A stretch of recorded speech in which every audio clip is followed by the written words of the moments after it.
الرجيم بسم الله الرحمن الرحيم الحمد لله رب العالمين بارئ الخلائق أجمعين الصلاة والسلام على سيد الأنبياء والمرسلين وعلى آله الطيبين الطاهرين المعصومين أما بعد نہج البلاغہ اور ہماری ذمہ داریوں کے عنوان سے ہمارا یہ دوسرا سیشن ہے۔ گزشتہ سیشن میں عرض کیا تھا کہ ہمیں جو سعی اور کوشش کرنی ہے ایک تو یہ کہ امام علیہ السلام کے کلام کے ذریعے ہمیں اپنی کمیونٹی کو اور دیگر مسلمانان کو بلکہ ہر ذی شعور انسان کو یہ کلام پہنچانا چاہیے تاکہ کلام جو پہچان کا ذریعہ ہوتا ہے وہ ذریعہ استعمال کر کے ہم دنیا والوں کو اپنے امام کی عظمت پہچنوا سکیں۔ اور یہ میرے خیال میں ایک بہترین ذریعہ ہے کسی کے ساتھ بات کرنے کے لیے۔ اگر آپ کہیے کہ علی کون ہیں تو آپ یہ کہہ سکتے ہیں یہ ہیں وہ جن کا یہ کلام ہے، اور پھر 8ویں امام کے فرمان کے مطابق اس کلام میں اتنا اثر ہوتا ہے کہ لوگ پھر اس سے متاثر ہوتے ہیں اور پھر اپنی زندگیاں بھی بدلتے ہوئے ہم نے افراد دیکھے۔ تو ایک ذریعہ یہ ہے کہ ہم اس کتاب کی اہمیت اور اس کتاب کے مقام کو لوگوں تک پہنچائیں۔ دوسرا یہ ہے کہ تعلیمات۔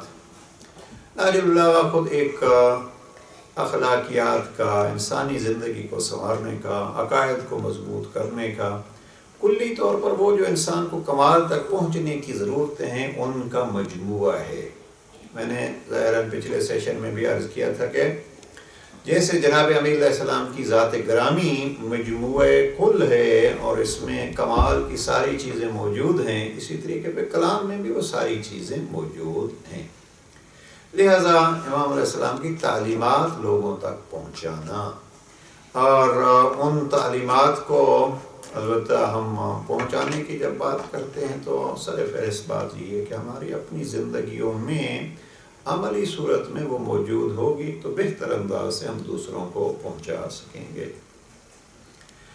اس لیے کہ جیسے عمل بولتا ہے ایسے زبان کا اثر نہیں ہوتا۔ اور میں یہاں بالخصوص عزیزان سے یہ گزارش کروں گا کہ نہج البلاغہ ہم قرآن ہو، نہج البلاغہ ہو، فرامین پیغمبر اکرم ہو، اکثر ہم اپنی زندگیوں میں اس کا نام تو لیتے ہیں، لیکن آیا ہم نے اپنی زندگیوں کے لیے اس کلام سے کوئی اصول بنایا ہے یا نہیں؟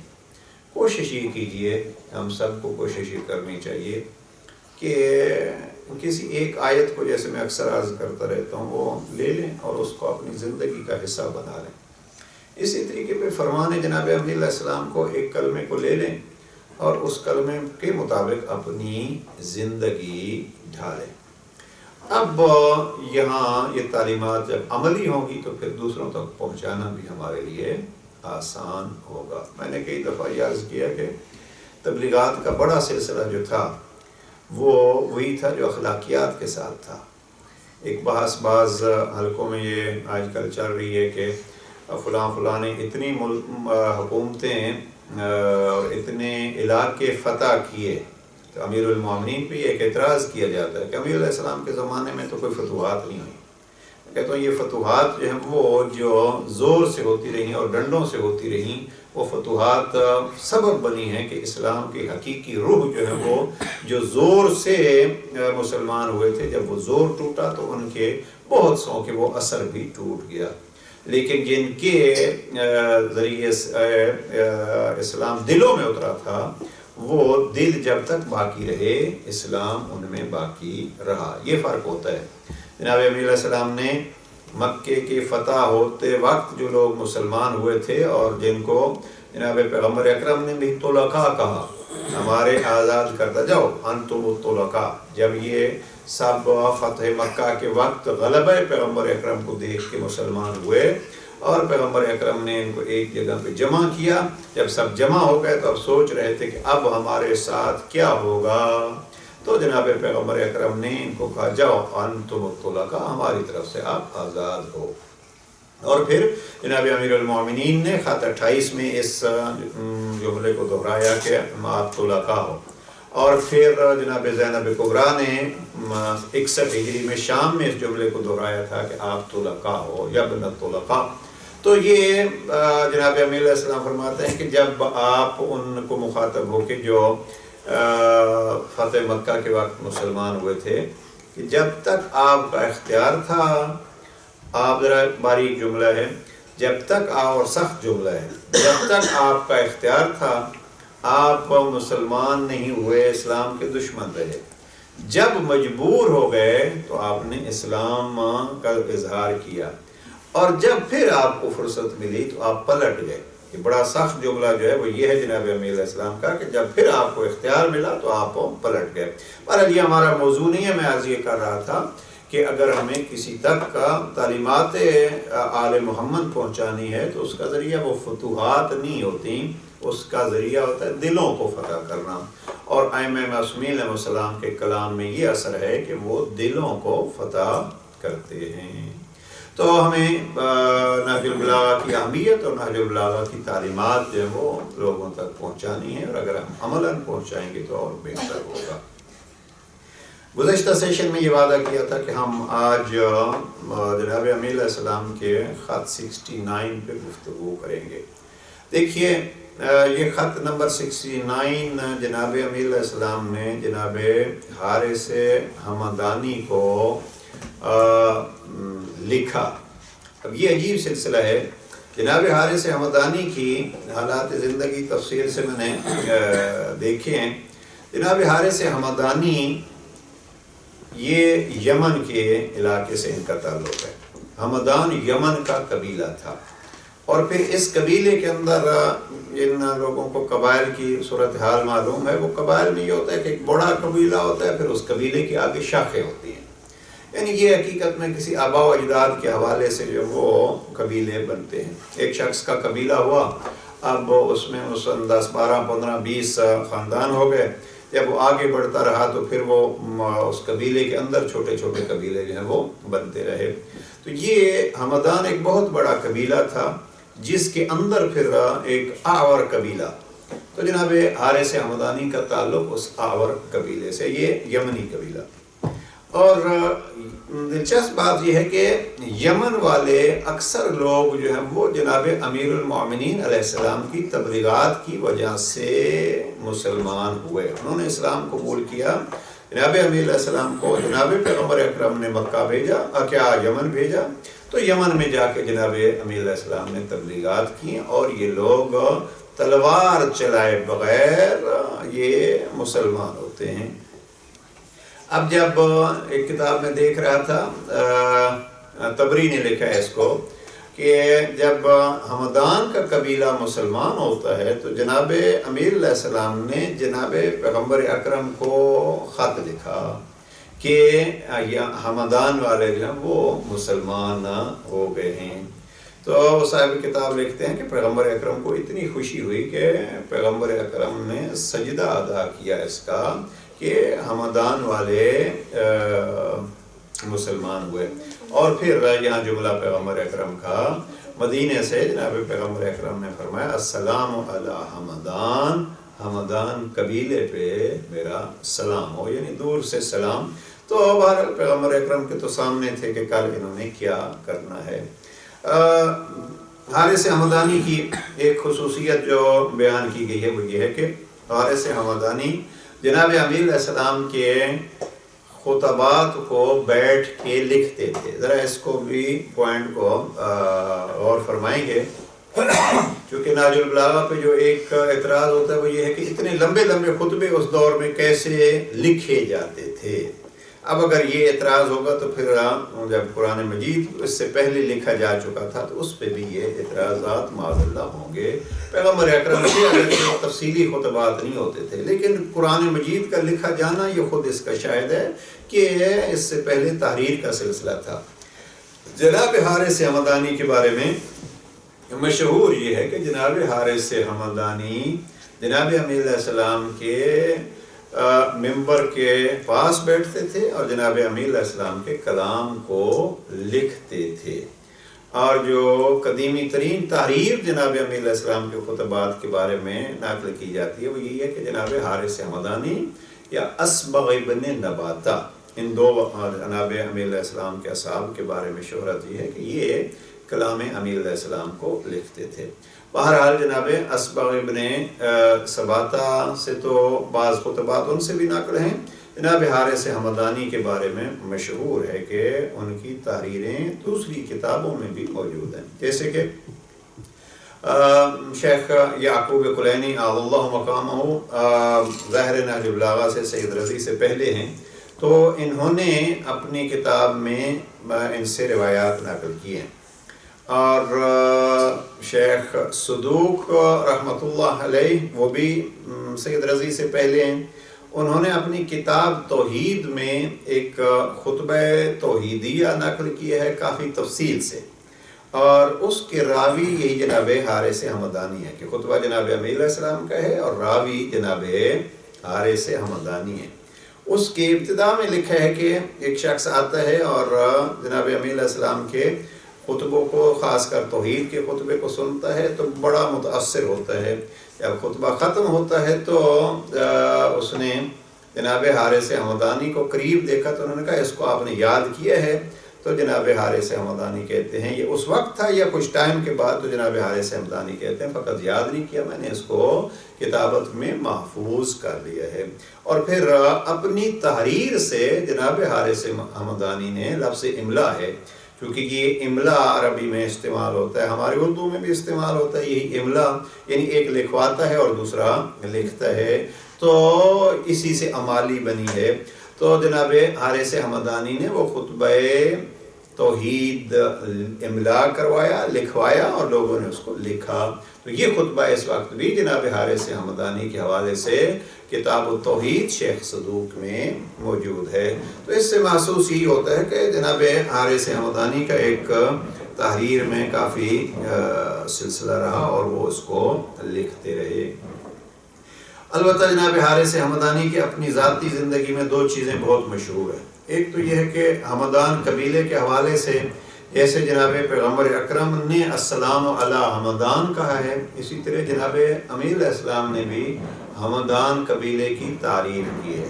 ویسے جناب امیر علیہ السلام نے یمنیوں کی بہت تعریف کی ہے، اور ان دنوں میں یمن کے جو سید ہیں وہ ان تعریفوں کو نقل کر رہے ہیں، جو سید عبد المالک یا عبد الملک، تو یمنی جو ہیں وہ جناب امیر علیہ السلام کے اس وقت سے بہت یعنی غلامی میں تھے اور ایک تابعداروں میں تھے، اب تک وہ سلسلہ وہاں چل رہا ہے۔ اب یمن کی تاریخ جو ہے ایک تفصیلی ہے، پیغمبر اکرم کے حدیث بھی، اور یہ خود اگر اس کو لے لیں السلام علی حمدان تو یہ بھی یمن والوں کے لیے۔ جناب امیر علیہ السلام نے حمدان والوں کے لیے کچھ اشعار بھی کہے ہیں، اور ان میں ہے کہ اناس یحبون النبی ورحتہ، یہ حمدانی وہ ہیں جو نبی اکرم سے اور آپ کے قوم قبیلے سے محبت رکھتے ہیں۔ سراء الی الحجاء وغیر کہامی، وہ جب جنگ کا موقع آتا ہے تو وہ بہادر ہوتے ہیں، وہ اس کی طرف جلدی سے بڑھتے ہیں اور بغیر کسی سستی کے جنگ میں شامل ہوتے ہیں۔ پھر یہاں جناب امیر علیہ السلام کا مشہور جملہ جو ہے وَفَلَوْ كُنْتُ بَوَّابًا عَلَى بَابِ جَنَّةٍ أَقُولُ لِحَمَدَانٍ اُدْخُلِي بِسَلَامٍ، کہ اگر میں جنت کے دروازے پر ہوں گا تو میں حمدان کو کہوں گا کہ سلامتی کے ساتھ آپ جنت میں داخل ہو جاؤ۔ یہ اس قسم کے اشعار جو ہیں وہ حمدان قبیلے کے بارے میں۔ خود جناب حارث حمدانی کے متعلق بھی کچھ اشعار ہیں، میرے خیال میں وہ اشعار جناب امیر علیہ السلام کی ایک روایت کا مفہوم سید حمیری نے بیان کیا ہے، اور وہ ہے کہ یا ہار حمدانی من یمت یرانی، یہ مشہور جو ہے وہ ہمارے ممبروں پہ بھی پڑھا جاتا ہے۔ سید حمیری ایک مشہور شاعر تھے، انہوں نے جناب امیر علیہ السلام کے اس فرمان کو یوں منظوم کیا، اے حارث حمدانی جو اس دنیا سے جاتا ہے وہ مجھ علی کو دیکھتا ہے۔ اب دو قسم کے جانے والے ہیں، یا محب ہے تو وہ محبت کے انداز میں دیکھتا ہے، یا وہ ہمارے ساتھ بغض رکھنے والا ہے تو وہ ہمیں ناراضگی کی حالت میں دیکھتا ہے، اس کو سامنا بہرحال علی کا کرنا پڑتا ہے۔ تو یہ جناب حارث حمدانی کے بارے میں چند چیزیں جو ہم وہ عرض کی ہیں۔ جناب حارث حمدانی سے اہل سنت نے بھی روایات نقل کی ہیں، مسند احمد ابن حنبل میں ان سے روایات نقل ہیں۔ بخاری اور مسلم نے نہیں نقل کی، باقی 4 سیاح نے بھی نقل کی ہیں، اور ان کی رحلت ہوتی ہے 65 ہجری میں۔ اب یہ ایک الگ سوال جو ہے وہ ہوتا ہے، اور وہ یہ ہے کہ 65 ہجری میں یعنی کربلا سے 4 سال بعد یہ ایک سوال ذہن میں آتا ہے کہ جناب حارث حمدانی اگر تھے تو پھر کربلا میں کیوں نہیں تھے؟ یہ بہت سارے افراد کے بارے میں سوال ہوتا ہے، اس لیے کہ آپ اگر دیکھیں گے جب کربلا کا انتقام ہوتا ہے تو اس انتقام کا بھی تقریباً یہی 64 کے آخر میں، 64 ہجری کے آخر میں 65 میں جو ہے وہ ابتدا ہوتی ہے، اور پھر وہاں 4000 افراد کم از کم جو لکھے ہیں وہ قبر جناب سید الشہداء پہ بیٹھ کے یہ معاہدہ کرتے ہیں، ایک دوسرے سے وعدہ کرتے ہیں کہ ہم انتقام لیں گے۔ اب وہ کامیاب کتنے ہوئے اور کیا سلسلہ ہوا، لیکن ان مختصر ایام میں یعنی 2-3 سالوں میں اتنے افراد جو ہیں وہ ایسے تھے جو انتقام کے لیے اٹھے ہیں، تو یہ افراد جو ہے وہ کربلا میں کہاں تھے؟ اب اس کی تعویل جو مختلف ہے کہ آیا وہ مجبور تھے یا اس وقت اس ظلم کے طرف متوجہ نہیں تھے۔ تو جناب حارث حمدانی بھی 65 میں ان کی رحلت ہوتی ہے، کربلا میں ان کا تذکرہ نہیں ہے۔ تو یہ جناب حارث حمدانی کی پرسنل زندگی مختصراً۔ اب ہم پلٹ کے آتے ہیں خط نمبر 69 جو جناب امام علیہ السلام نے یہاں لکھا ہے، من کتاب لہو علیہ السلام الی الحارث الحمدانی۔ کتاب سے مراد یہ ہے کہ جناب امیر علیہ السلام نے ان کو لکھ کے دیا۔ ابھی لکھ کے دیا ہے، یہ خود ایک امام کی عظمت کی نشانی ہے۔ دیکھیے یہ خود تحریر ایک ایسی چیز ہوتی ہے جو دیر پا ہوتی ہے، اور جناب امیر علیہ السلام نے وصیت 47 میں اگر وہاں آپ وہ جملہ دیکھیں کہ جناب امیر علیہ السلام نے وصیت کی ہے، اوصیکما، میں آپ دونوں بیٹوں کو وصیت کرتا ہوں، و جمیع ولدی، سب بیٹوں کو وصیت کرتا ہوں، سب اولاد کو وصیت کرتا ہوں، اہلی، سب خاندان کو وصیت کرتا ہوں، اور چوتھا جملہ یہ فرمایا وَمَنْ بَلَّغَهُ کتابی، جس تک میری یہ کتاب، یہ تحریر میری پہنچے اس کو میں وصیت کرتا ہوں۔ اب یہ وصیت جناب امام کی جس تک پہنچے، تو شاید تحریر اس لیے امام کرتے تھے کہ یہ دیر پا ہوتی ہے اور دور دور تک یہ پہنچے گی، جیسے اب ہمارے پاس یہ پہنچ چکی ہے۔ تو یہ خط جو ہے وہ ہے یعنی مکتوب ہے جناب امیر علیہ السلام کا، انہوں نے لکھا ہے کہ مکتوب من کتاب لہو علیہ السلام الی الحارث الحمدانی۔ اب جب امام کے پاس بیٹھتے تھے، یہ غور طلب بات ہے کہ جب جناب حارث حمدانی امام علیہ السلام کے پاس بیٹھتے تھے، ممبر کے نیچے بیٹھتے تھے، تو پھر تحریر کی کیا ضرورت تھی؟ تو یہ ہے کہ تحریر گویا دوسروں تک پہنچانا بھی ایک مقصود تھا۔ اب جب امام کا مقصود، اس میں سے 2 نتیجے جو ہیں وہ 2 نقطے نکالے جا سکتے ہیں۔ ایک یہ ہے کہ امام نے تحریر اس لیے بھیجی ہے کہ جو اس وقت موجود نہیں ہیں، بعد میں آنے والے ہیں، ان کے لیے بھی ہو۔ تو جو نقطہ میں عرض کرنا چاہتا ہوں پہلا وہ یہ ہے کہ ہم یہ نہیں ہے کہ یہ فقط حارث حمدانی کے لیے ہے، لکھنا یہ بتلاتا ہے کہ یہ ہر ایک شیعہ کے لیے جو جس دور میں بھی ہو اس کے لیے یہ تحریر ہے۔ اگر ہم اس کو سمجھ لیں کہ یہ ہر دور والوں کے لیے تحریر ہے، تو پھر ہم بھی اس کو اسی انداز میں اہمیت دیں گے جیسے جناب حارث حمدانی نے اس کو دی ہے۔ تو یہ ایک پہلو۔ دوسرا یہ ہے، اور میں یہ اکثر عرض کرتا رہتا ہوں کہ اگر ایک ہم اکثر یہ کہتے ہیں اولنا محمد، آخرنا محمد، اوسطنا محمد، کلنا محمد، یہ حدیث ہے یا نہیں ہے؟ بہرحال مفہوم حدیث یہی ہے۔ اور اگر ہمارا یہ نظریہ ہے جو ہے کہ ان کا فرمان ایک دوسرے کے مخالف نہیں ہوتا، اس لیے کہ ان کے فرامین مطابق کلام الہی ہے، کلام الہی میں کوئی آپس میں اختلاف نہیں ہے، تو جب ان میں سے ہر ایک کا کلام مطابق کلام الہی ہے تو ان کے کلام میں بھی اختلاف نہیں ہوگا۔ اب جب اختلاف نہیں ہوگا تو جناب امیر علیہ السلام جو حارث حمدانی کو بتلا رہے ہیں، گویا وہ سب شیعوں کو بتلا رہے ہیں جب سب شیعوں کو سب چاہنے والوں کو بتلا رہے ہیں تو اس کا یہ بھی مقصد ہوگا کہ فقط علی ہی اپنے شیعہ کو اور اپنے زمانے والوں کو نہیں بتلا رہے، بلکہ ہر امام اپنے اپنے زمانے والوں کو یہ بتلا رہے ہیں۔ یہ پوائنٹ 2 اگر ذہن نشین ہو جائیں گے تو ہمارا کام جو ہے وہ آسان ہوگا کہ ہم پھر اب گویا اس کو جناب امیر علیہ السلام کے حوالے سے بھی پڑھ سکتے ہیں اور جناب امام عصر کے حوالے سے بھی پڑھ سکتے ہیں۔ گویا علی امیر المؤمنین حارث حمدانی کے لیے نہیں لکھ رہے، جناب امام عصر ہمارے لیے لکھ رہے ہیں، میرے لیے لکھ رہے ہیں۔ جب یہ اہمیت ہوگی تو پھر ہم دیکھیں گے۔ اب آج کہیں بات ہو رہی تھی، پرانے زمانے میں خط جو آتے تھے تو کتنی اہمیت ہوتی تھی۔ اب جو تابعدار اولادیں تھیں یا مثلا جو مسافرت میں لوگ تھے وہ بڑی باقاعدگی سے خط لکھتے تھے۔ ہم نے یعنی خطوط جمع کیے ہیں، علامہ اقبال کے خطوط مثلا ہم نے دیکھے ہیں، بعض دوسرے بزرگان کے خطوط بھی، اور ہم نے گلے شکوے مثلا غالب کے خطوط جو ہیں وہ مشہور ہیں۔ وہ ایک مدت تک جو ہے وہ اگر خط نہیں آتا تھا کسی جاننے والے کا، کسی پیارے کا، تو اس کو شکوے کا خط لکھتے تھے کہ آپ نے اتنا ہوا کہ یہ خط نہیں لکھا۔ تو اس حوالے سے جو پیارے ہوتے ہیں ان کے خط کا انتظار ہوتا ہے، اور جب خط نہیں آتا تو پھر اس کا شکوہ بھی ہوتا ہے کہ آپ نے خط نہیں لکھا۔ تو ہم اگر اس خط کو اسی انداز سے سمجھیں گے کہ ہمارے زمانے کے امام کا خط ہے، تو ہم اب غور سے پڑھیں گے کہ ہمارے امام نے پھر اس خط میں کیا کہا ہے۔ اب آتے ہیں خط کی طرف کہ خط میں کیا ہے۔ خط بہرحال جیسے عرض کیا ہے کہ کلام جامع وہ ہوتی ہے کہ مختصر الفاظ مفصل تعلیمات کو گھیرے ہوئے ہوتے ہیں۔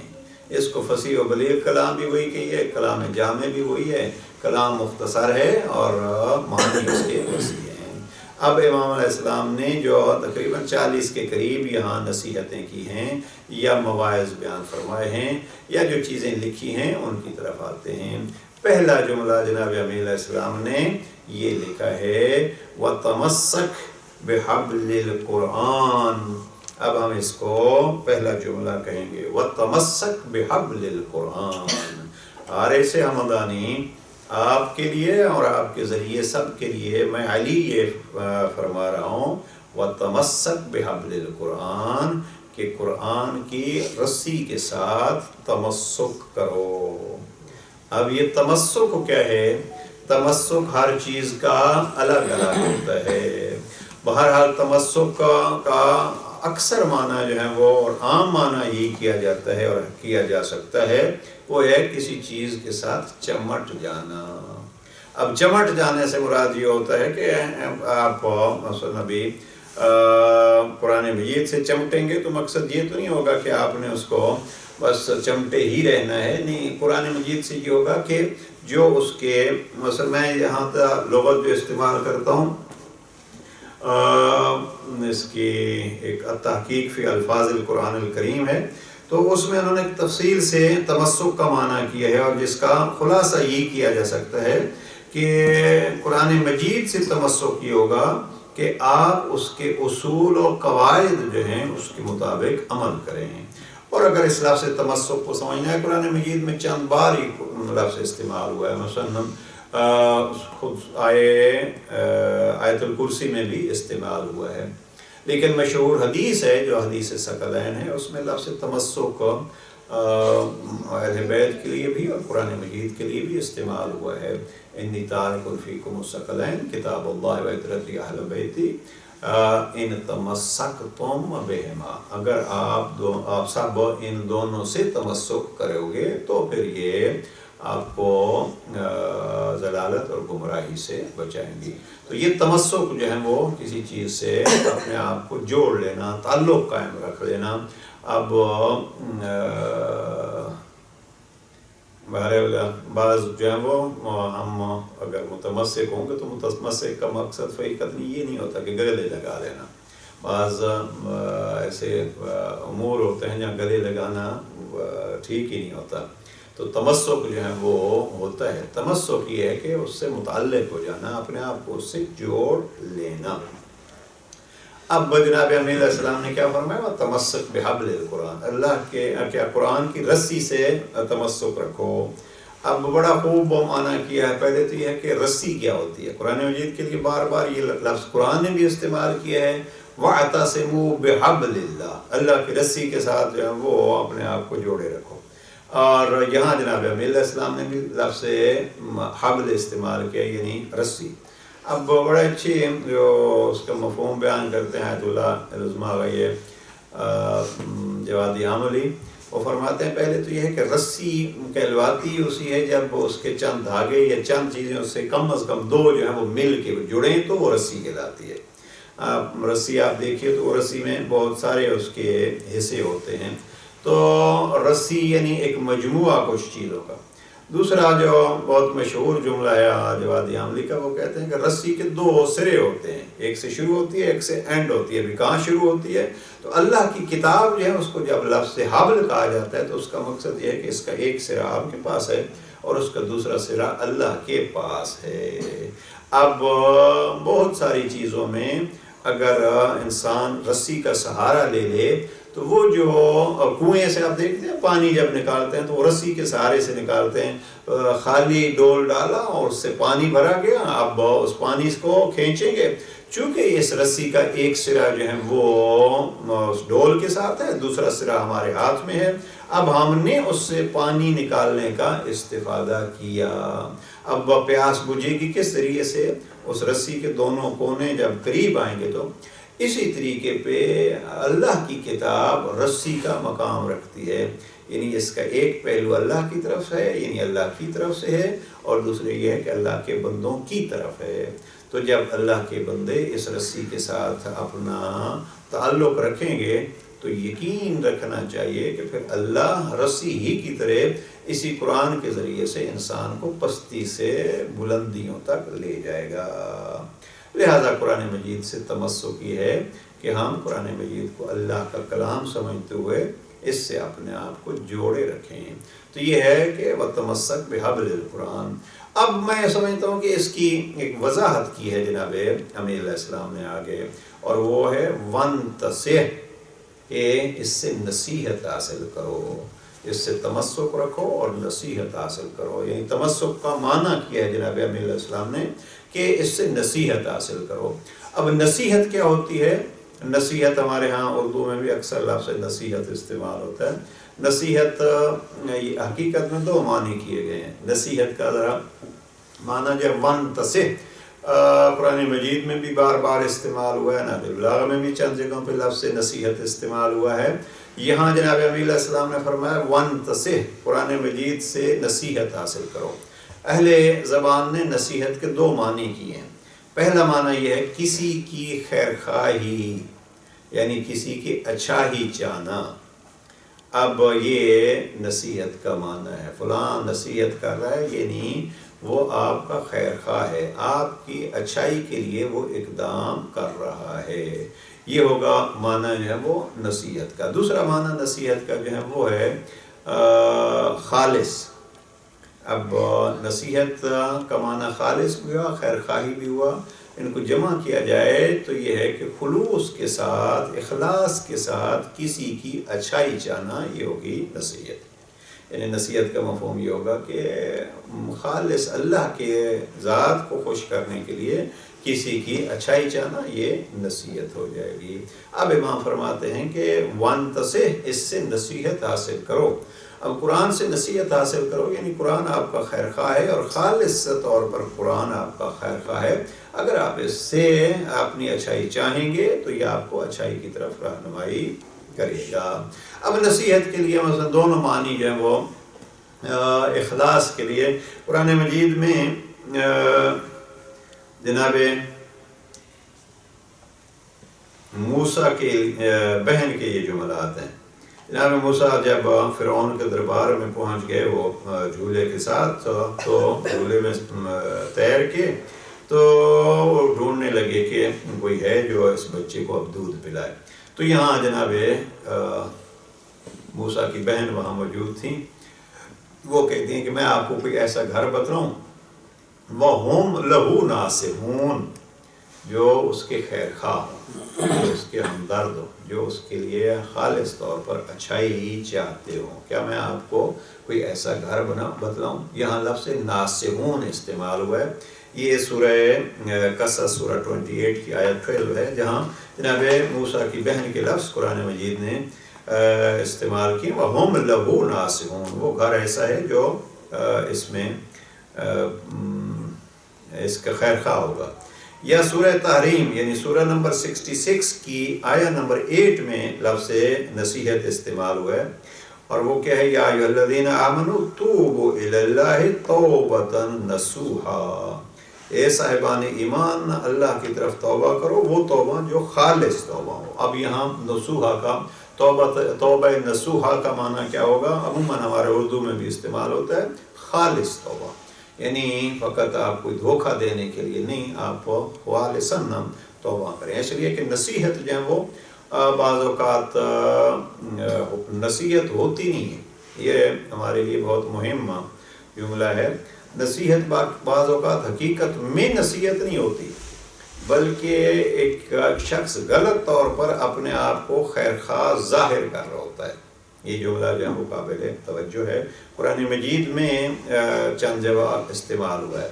حقیقت میں وہ آدمی خیر خواہ نہیں ہے، ظاہر اپنے آپ کو خیر خواہ کرتا ہے اور ناصح کہتے کرتا ہے۔ اب اس کے لیے جو ہے وہ سورہ یوسف کی آیت نمبر سورہ 12 آیت 11، اس میں جناب یوسف کے بھائی کہتے ہیں بابا یوسف کو ہمارے ساتھ بھیج دے، وَإِنَّا لَهُ لَنَاصِحُونَ، ہم تو اس کے خیر خواہ ہیں۔ یہاں دھوکہ دینے کے لیے جناب یوسف کے بھائیوں نے کہا لَنَاصِحُونَ، ہم اس کے لیے ناصح ہیں، یعنی ہم اس کے خیر خواہ ہیں۔ اب دیکھیے وہاں جناب موسیٰ کی بہن کے بھی لفظ وہی ہیں ناصحون، اور یہاں جناب یوسف کے بھائیوں کے الفاظ بھی وہی ہیں۔ لہذا الفاظ کے چکر میں نہیں آنا چاہیے، بلکہ حقیقت کو دیکھنا چاہیے کہ مقصد کیا ہے۔ وہ ناصحون کا لفظ کہہ کے بہن بھائی کو بچا رہی تھی، یا ناصحون کا لفظ کہہ کے بھائی بھائی کو مار رہے تھے۔ اب دونوں کے لفظ جو ہے، اس لیے غور کرنا چاہیے کہ یہ جو کہنے والا ہے اس کی اپنی حقیقت کیا ہے۔ یہ ایک الگ موضوع ہے کہ اس حقیقت کو ہم کیسے جان سکتے ہیں۔ ایک اس سے بھی بڑھ کے جو ہے وہ شیطان کے جملے بھی، اور وہ قسم کھا کے کہتا ہے۔ یہ سورہ اعراف کی آیت نمبر 21 ہے۔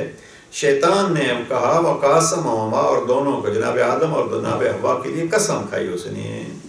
قسم کھا کے کہتے ہیں انی لکما لمن الناصحین، بڑا عجیب جملہ ہے یہ، اور شیطان کا اللہ سبحانہ وتعالیٰ نے یہ ایک تو قسم آ گئی، انی یہاں اس کو ہم کہتے ہیں کہ یہ تاکید کے لیے، لمن یہاں پھر تاکید ہے، اور لکما یہاں بھی تاکید ہے۔ وہ چار تاکیدیں اور قسم استعمال کر کے کیا کہتے ہیں وقاسمہما انی لکما لمن الناصحین۔ سورہ اعراف کی آیت 21 کے قسم کھائی اس نے اور کہا کہ یقیناً تم دونوں کے لیے میں ناصحین میں سے ہوں، نصیحت کرنے والوں میں سے ہوں۔ اب نصیحت کیا کی کہ کھاؤ وہ جو جس سے آپ کو منع کیا گیا ہے۔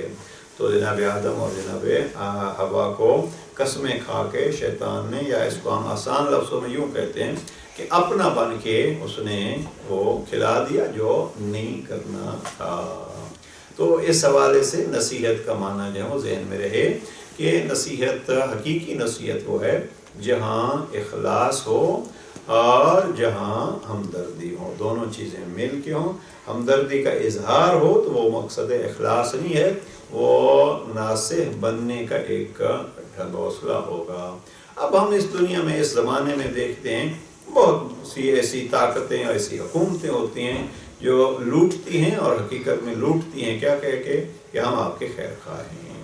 لہذا ہر خیر خواہی کا دعویٰ کرنے والا خیر خواہ نہیں ہوتا۔ اسی طریقے پہ ہم مذہب میں بھی اس چیز کو لے آ سکتے ہیں کہ ہر بندہ جو ہے وہ دعوے دار کہ میں مذہب کا ٹھیکیدار ہوں، یہ اس میں دیکھنا ہوتا ہے کہ وہ اس کا اپنا کتنا فائدہ ہے۔ اس حوالے سے جو ہے وہ ہوشیار رہنا پڑتا ہے۔ کچھ ذمہ داریاں ہماری جو ہیں وہ اپنی ہیں۔ بہترین یہ ہے کہ ہم اگر قرآن مجید سے نصیحت حاصل کریں تو ادھر ادھر کی نصیحتوں سے ہم محفوظ رہیں گے کہ کہیں کوئی غلط ہمیں نصیحت نہ کر جائے۔ نصیحت کے روپ میں حقیقت میں وہ نصیحت نہیں ہوگی۔ تو اب قرآن مجید کو جناب امین علیہ السلام نے کس عنوان سے لیا؟ پہلی چیز یہ ذہن میں رکھیے کہ وَتَمَسَّكْ بِحَبْلِ الْقُرْآنِ، امین علیہ السلام نے حارث حمدانی کو کہا کہ اپنے آپ کو جوڑے رکھو، تعلق مضبوط کرو قرآن سے۔ قرآن سے تعلق مضبوط کرنے کا طریقہ کیا ہوگا؟ وَانْتَصِحْ، کہ اس سے نصیحت حاصل کرو۔ اب نصیحت کیسے حاصل کریں؟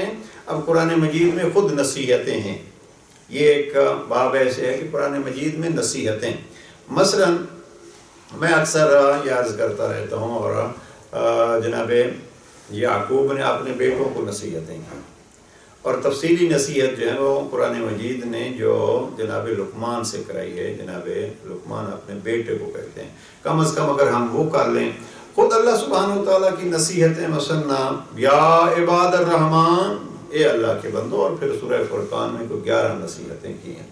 لیکن آج کے اس سیشن میں جو عرض کروں وہ یہ ہے کہ جناب لقمان کی نصیحتیں جناب لقمان کے بیٹے کو، اور جناب لقمان کے بیٹے کو تفصیلی نصیحت ہیں۔ قرآن مجید نے اس کو موعظہ کہا ہے، وَإِذْ قَالَ لُقْمَانُ لِابْنِهِ وَهُوَ يَعِظُهُ۔ آپ یہی سمجھیے یہاں کے وہی موعظہ اور وہی نصیحت، ہمارے ہاں اردو میں بھی لفظ یوں استعمال ہوتا ہے، وعظ و نصیحت، تو موعظہ بھی تقریباً اس کے قریب ہے۔ یہ سورہ 31 کی آیت 13 سے یہ نصیحت شروع ہوتی ہے، وَإِذْ قَالَ لُقْمَانُ لِابْنِهِ وَهُوَ يَعِظُهُ يَا بُنَيَّ لَا تُشْرِكْ بِاللَّهِ۔ جب لقمان نے اپنے بیٹے سے کہا، اور وہ اپنے بیٹے کو، یہاں ترجمہ شیخ محسن علی صاحب کا ہے، وہ اس میں ترجمے میں موعظہ کا معنی انہوں نے یہ کہ اپنے بیٹے کو نصیحت کرتے ہوئے کہا۔ اب نصیحت کرتے ہوئے کیا کہا؟ پہلا جملہ کہا یا بنیا، اے بیٹا، لا تشرک باللہ، کسی کو اللہ کا شریک نہ ٹھہرانا۔ کیوں؟ ان الشرک لظلم عظیم، اس لیے کہ یہ شرک بہت بڑا ظلم ہے۔ آگے پھر وصیت کا سلسلہ ہو، وصینا الانسان بوالدیہ، اللہ سبحانہ و تعالیٰ کا ارشاد ہے کہ ہم نے انسان کو وصیت کی ہے۔ یہاں وصیت کا بھی ترجمہ بعض نے نصیحت ہی کیا ہے، ہم نے انسان کو نصیحت کی ہے، اپنے والدین کے ساتھ احسان کی۔ پھر والدہ کے پھر الگ کہا، خاص کر ماں کا، حملتہ امہ وہنا علی وہن، اس ماں جس نے اس کو کمزوری پہ کمزوری کے باوجود اٹھائے رکھا پیٹ میں، وفصالہ فی عامین، اور پھر 2 سال اس کو دودھ پلاتی رہی۔ ان کے لیے وصیت کرتا ہوں، کیا ہے؟ ان اشکر لی ولوالدیک، میرا شکریہ ادا کرو اور والدین کا شکریہ ادا کرو، الی المصیر۔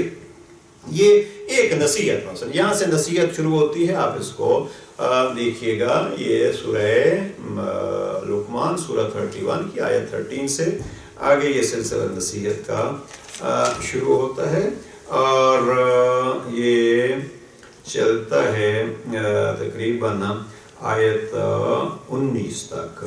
یہ چند آیات جو ہیں وہ 6 آیات میں چند نصیحتیں ہیں جناب لقمان کے ذریعے سے جناب لقمان کے بیٹے کو۔